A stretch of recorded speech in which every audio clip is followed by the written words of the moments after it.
ಸುರ್ಜೇವಾಲಾ ನೇತೃತ್ವದಲ್ಲಿ high voltage meeting, ಸಿಟ್ಟಾದ ಶಾಸಕರ ಜೊತೆ 1-to-1 ಸಭೆ, ವರಿಷ್ಠರಿಗೆ ಸಮಸ್ಯೆಗಳು ಹೇಳಿಕೊಂಡ ಎಂಎಲ್ಎಗಳು.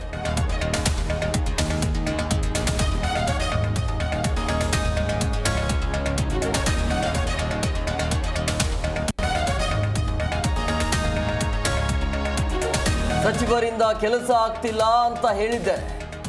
ಪಟ್ಟಭದ್ರ ಹಿತಾಸಕ್ತಿಗಳ ಅಭಿವೃದ್ಧಿಗೆ ತೊಡಕಾಗ್ತಿದೆ, ಬಂಗಾರಪೇಟೆ ಶಾಸಕ ನಾರಾಯಣಸ್ವಾಮಿ ಹೇಳಿಕೆ.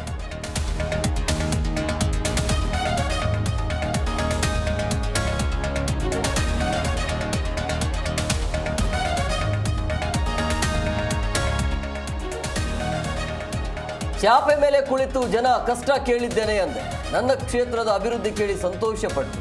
ಸಭೆ ಬಳಿಕ ಶಾಸಕ ಪ್ರದೀಪ್ ಈಶ್ವರ್ ಹೇಳಿಕೆ.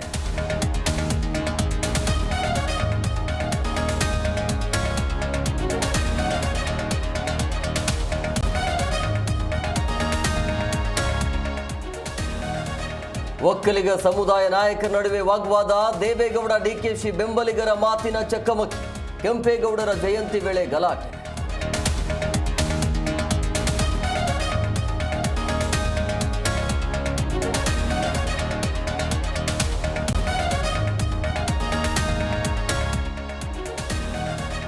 ಕಿಚ್ಚ ಅಭಿಮಾನಿಗಳಿಗೆ ಗುಡ್ ನ್ಯೂಸ್, ಈ ಬಾರಿಯೂ ಬಿಗ್ ಬಾಸ್ ನಿರೂಪಣೆ ಮಾಡ್ತಾರಂತೆ ಸುದೀಪ್.